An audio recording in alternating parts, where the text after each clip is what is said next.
Cuba Información.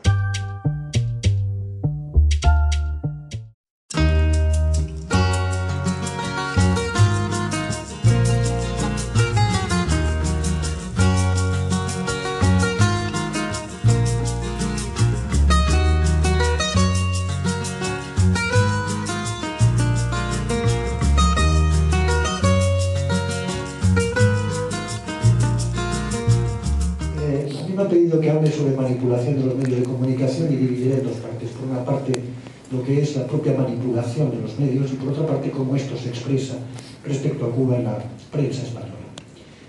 La manipulación de los medios es absolutamente necesaria para el sistema.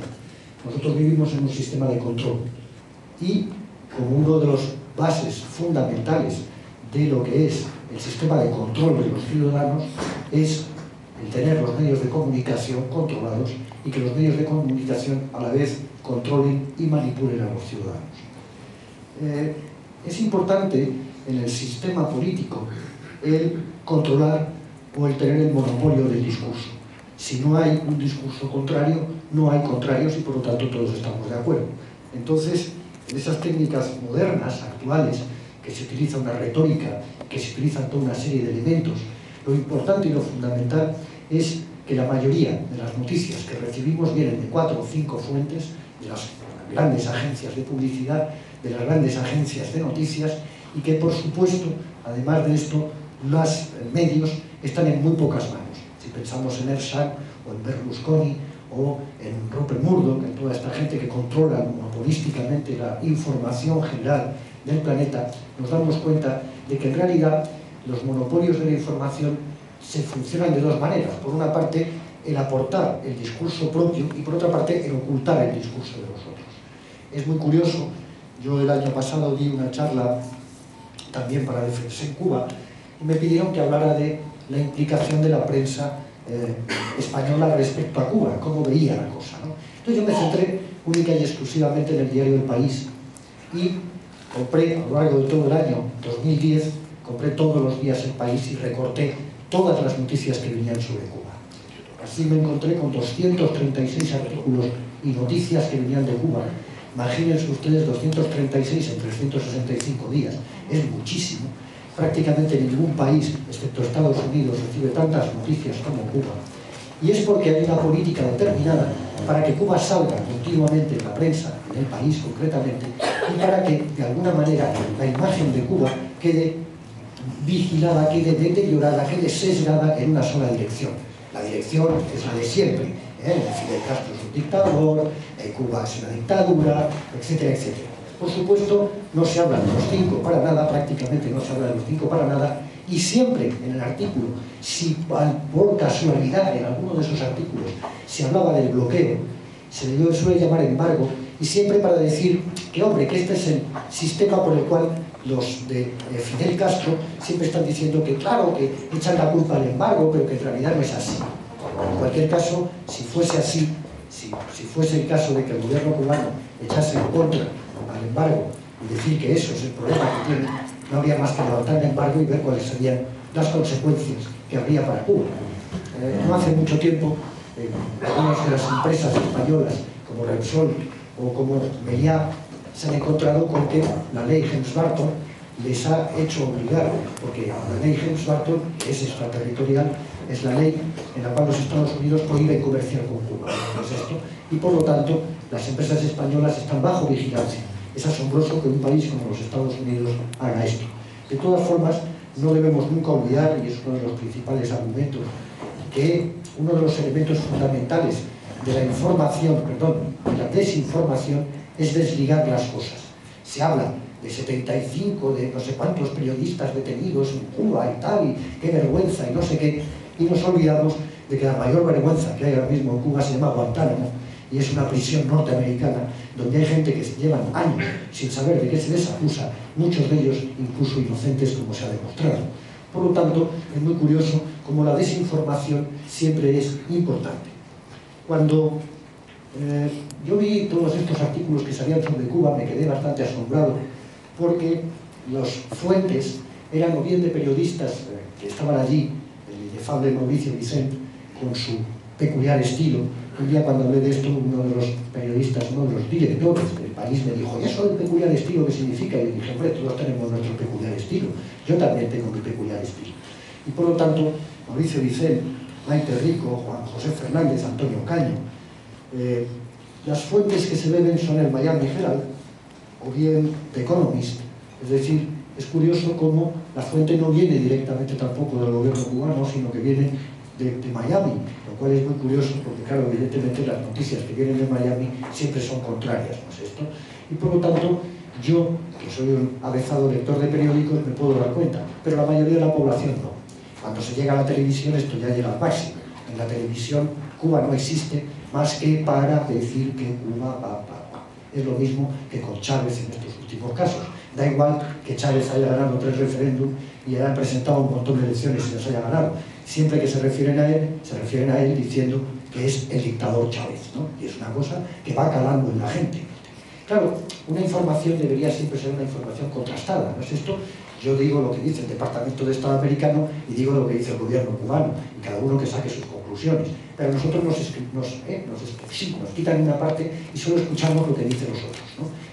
El discurso del otro día de esta especie de fracaso político, que es el premio Nobel de la Paz que tienen de presidente en los Estados Unidos, que se llama Obama, que es un verdadero fracaso como presidente de los americanos, y que este tipo vuelva una vez más con el mismo discurso de siempre, hombre, que si Cuba no sé qué, entonces nosotros abriríamos.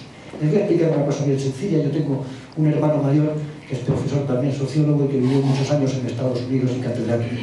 Está casado con una norteamericana que es especialista en Hemingway. Hace muy poco en Cuba hicieron un congreso internacional sobre Hemingway. ¿Y qué sucedió? Que los norteamericanos prohibieron a sus estudiosos de sus universidades poder ir a Cuba. Claro, no es al revés, es que prohibieron a los profesores americanos especialistas en Hemingway ir a Cuba a discutir con otras personas. No vaya a ser que vinieran con algunas ideas no preconcebidas o no dadas ya de antemano. En cuanto a los 5 de Cuba que están en Estados Unidos presos, siempre hemos tenido que recordar continuadamente por qué estaban presos. ¿Por qué estaban presos? Y nunca sale en prensa ni en radio. Es muy difícil penetrar en esos sistemas y por eso estamos haciendo estos actos de apoyo nosotros, porque si tuviéramos estos medios de comunicación y hubiera una verdadera concienciación de lo que está pasando con estas personas a nivel nacional, en las cadenas de televisión, en las radios, nosotros no tendríamos que estar haciendo este trabajo. Y sin embargo tenemos que hacerlo porque el silencio informativo nos obliga. Yo no sé si estas personas son héroes. Estas personas son gente que han caído bajo un sistema judicial absolutamente injusto, como el de Guantánamo, que se les acusa de cosas absolutamente injustas, y que el país que les está acusando es un país que está en primera línea del terrorismo, un país que es capaz de detener gente y llevarlos al Tribunal de la Haya cuando no reconoce el Tribunal de la Haya. Es increíble. Yo no reconozco el Tribunal de la Haya, no vaya a ser que me llamen un día para llevarme a mí, y en cambio yo detengo y cojo y llevo al Tribunal de la Haya a otra gente. Esta es la mayor hipocresía que puede tener el imperio. Y piensen ustedes una cosa, el imperio está resquebrajado. A Estados Unidos le queda su potencia militar. Y en esto están. Como tienen solamente ya la potencia militar, su economía ya no es ni siquiera la primera del mundo. Y están que se caen. 48 millones de pobres. 3 millones y pico de personas en la cárcel. 1 de cada 100 americanos está en la cárcel. 1 de cada 100 americanos está en la cárcel. Imagínense lo que significa eso como sistema represivo. ¿Qué pasaría si dijéramos que 1 de cada 100 cubanos está en la cárcel? ¿Qué estaríamos diciendo de Cuba? Dios mío, por favor. Y sin embargo, se nos presenta a Estados Unidos como la gran democracia que da juego.